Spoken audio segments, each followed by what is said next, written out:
ओम गं गणपतये नमः। ओम नमः शिवाय। श्री देवी कवचम। ओम।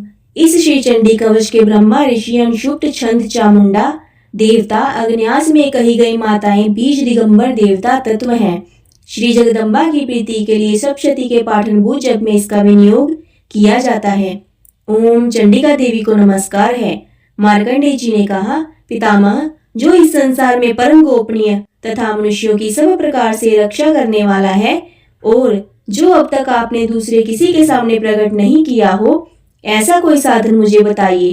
ब्रह्मा जी बोले, ब्राह्मण, ऐसा साधन तो एक देवी का कवच ही है जो गोपनीय से भी परम गोपनीय, पवित्र तथा संपूर्ण प्राणियों का उपकार करने वाला है। महामुने, उसे श्रवण करो। देवी की 9 मूर्तियां हैं जिन्हें नवदुर्गा कहते हैं। उनके पृथक पृथक नाम बतलाए जाते हैं। प्रथम नाम शैलपुत्री है, दूसरी मूर्ति का नाम ब्रह्मचारिणी है, तीसरा स्वरूप चंद्रघंटा के नाम से प्रसिद्ध है, चौथी मूर्ति को कुष्मांडा कहते हैं, पांचवी दुर्गा का नाम स्कंद माता है, देवी के छठे रूप को कात्यायनी कहते हैं, सातवां कालरात्रि और आठवां स्वरूप महागौरी के नाम से प्रसिद्ध है, नवीं दुर्गा का नाम सिद्धिदात्री है। ये सब नाम सर्वज्ञ महात्मय वेद भगवान के द्वारा ही प्रतिपादित हुए हैं। जो मनुष्य अग्नि में जल रहा हो, रणभूमि में शत्रु से घिर गया हो, विषम संकट में फंस गया हो तथा इस प्रकार भय से आतुर होकर जो भगवती दुर्गा की शरण में प्राप्त हुए हो, उनका कभी कोई अमंगल नहीं होता। युद्ध के समय संकट में पड़ने पर भी उनके ऊपर कोई विपत्ति नहीं दिखाई देती। उन्हें शोक, दुख और भय की प्राप्ति नहीं होती। जिन्होंने भक्ति पूर्वक देवी का स्मरण किया है, उनका निश्चय ही अभ्युदय होता है।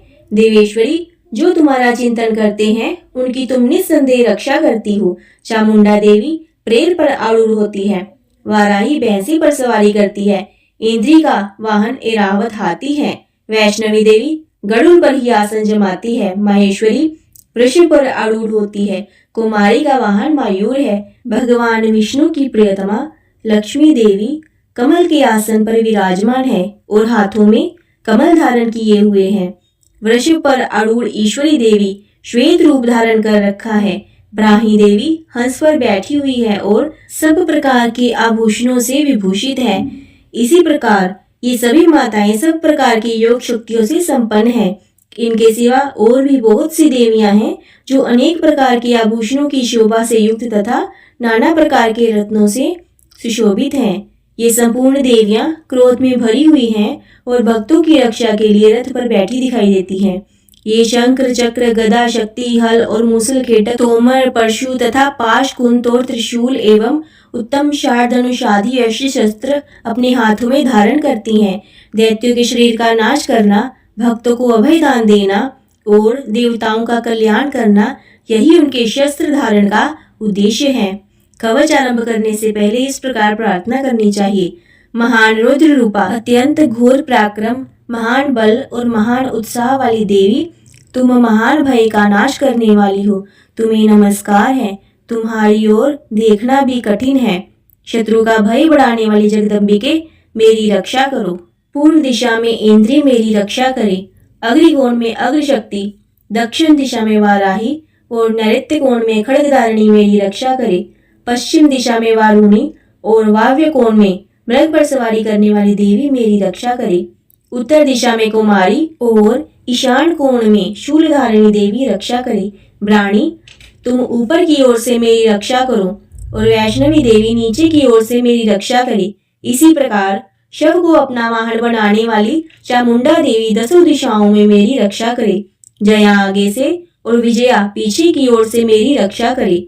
वाम भाग में अजिता और दक्षिण भाग में अपराजिता देवी रक्षा करे। उद्योतिनी शिखा की रक्षा करे। उमा मेरे मस्तक पर विराजमान होकर रक्षा करे। ललाट में माला धरी रक्षा करे और यशस्विनी देवी मेरी बाहों का संरक्षण करे। मोहों के मध्य भाग में त्रिनेत्रा और नथनों की यमघंटा देवी रक्षा करे। दोनों नेत्रों के मध्य भाग में शंखिनी और कानों में द्वारवासिनी रक्षा करे। कालिका देवी कपों की रक्षा करे तथा भगवती शांकरी कानों के मूल भाग की रक्षा करे। नासिका में सुगंधा और ऊपर के ओंठ में चर्चिका देवी रक्षा करे। नीचे के ओंठ में अमृतकला तथा जीवा में सरस्वती देवी रक्षा करे। कुमारी दांतों की ओर चंडिका कंठ प्रदेश की रक्षा करे। चित्रघंटा गले के घाटी की ओर महामाया तलुओं में रहकर रक्षा करे। कामाक्षी ठोड़ी की ओर सर्वमंगला मेरी वाणी की रक्षा करे। भद्रकाली ग्रीवा में और धनुर्धरी पृष्ठवंश में रहकर रक्षा करे। कंठ के बाहरी भाग में नीलग्रीवा और कंठ की नली में नलकुबरी रक्षा करे। दोनों कंधों में खड़गनी मेरी दोनों भुजाओं की वज्रधारणी रक्षा करे। दोनों हाथों में दंडनी और अंगुलियों में अंबिका देवी रक्षा करे। शूलेश्वरी नखों की रक्षा करे। कुलेश्वरी कुक्षी में रहकर रक्षा करे। महादेवी दोनों स्तनों की और शोक विनाशिनी देवी मन की रक्षा करे।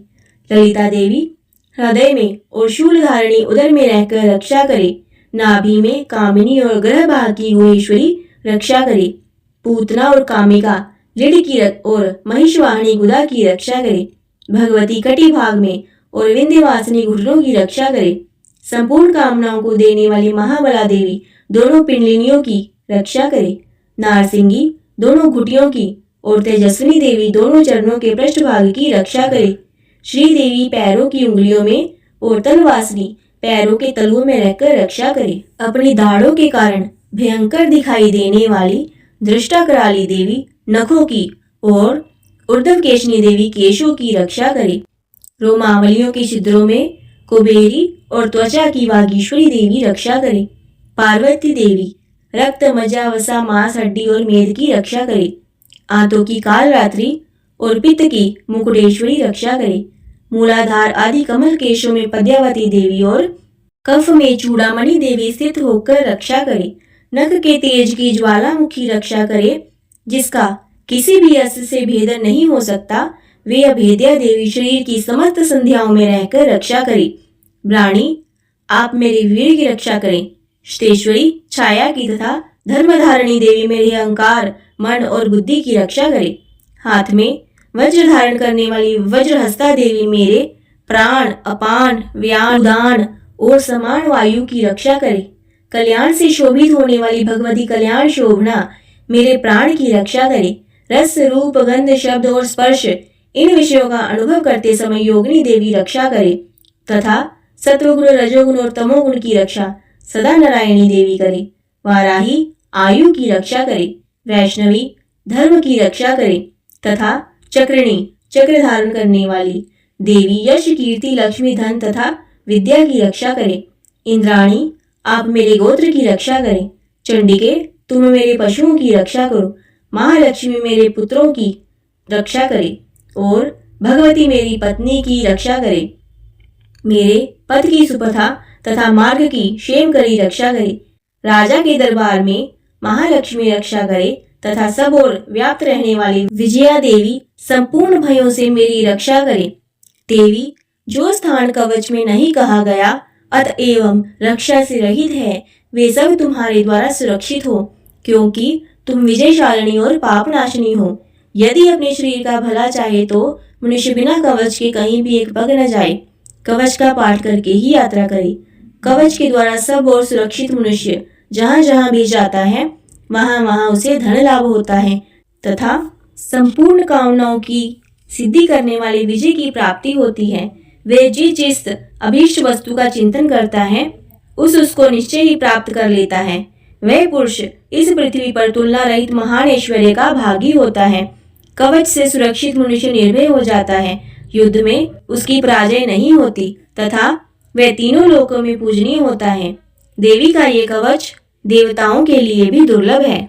जो प्रतिदिन नियम पूर्वक तीनों संध्याओं के समय श्रद्धा के साथ इसका पाठ करता है उसे दैवी कला प्राप्त होती है तथा वे तीनों लोकों में कहीं भी पराजित नहीं होता।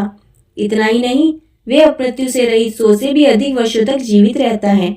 मकड़ी चेचक और कोढ़ उसकी संपूर्ण व्याधियां नष्ट हो जाती हैं। कनेर भांग अफीम धतूरे आदि का स्थावर विष, सांप और बिच्छू आदि के कटने से चढ़ा हुआ जंगम विष तथा अहिफेम और तेल के संयोग आदि से बनने वाला कृत्रिम विष, ये सभी प्रकार के विष दूर हो जाते हैं। इनका कोई असर नहीं होता। इस पृथ्वी पर मारण मोहन आदि जितने अभिचारिक प्रयोग होते हैं तथा इस प्रकार के जितने मंत्र यंत्र होते हैं वे सब इस कवच को हृदय में धारण कर लेने पर उस मनुष्य को देखते ही नष्ट हो जाते हैं। ये ही नहीं, पृथ्वी पर विचरने वाले ग्राम देवता, आकाशचारी देव विशेष, जल के संबंध में प्रकट होने वाले गण, उपदेश मात्र से सिद्ध होने वाले निम्न कोटि के देवता, अपने जन्म के साथ प्रकट होने वाले देवता, कुल देवता, माला, डाकनी, शाकनी, अंतरिक्ष में विचरने वाले अत्यंत बलवती भयानक डाकनियां, ग्रह, भूत, पिशाच, यक्ष, गंधर्व, राक्षस, ब्रह्म राक्षस, बेताल, कुष्मांड और भैरव आदि अनिष्टकारक देवता भी हृदय में कवच धारण किए रहने पर उस मनुष्य को देखते ही भाग जाते हैं। कवचधारी पुरुष को राजा से सम्मान वृद्धि प्राप्त होती है। ये कवच मनुष्य के तेज की वृद्धि करने वाला और उत्तम है। कवच का पाठ करने वाला पुरुष अपनी कीर्ति से विभूषित भूतल पर अपने सुयश के साथ साथ वृद्धि को प्राप्त होता है। जो पहले कवच का पाठ करके उसके बाद सप्तशती चंडी का पाठ करता है, उसके जब तक वन, पर्वत और कानों सहित ये पृथ्वी टिकी रहती है, तब तक यहाँ पुत्र पौत्र आदि संतान परंपरा बनी रहती है। फिर देह का अंत होने पर वह पुरुष भगवती महामाया के प्रसाद से उस नित्य परम पद को प्राप्त होता है, जो देवताओं के लिए भी दुर्लभ है। वह सुंदर दिव्य रूप धारण करता है और कल्याण में श्री के साथ आनंद का भागी होता है। श्री देवी कवचम संपूर्णम। ओम नमः शिवाय।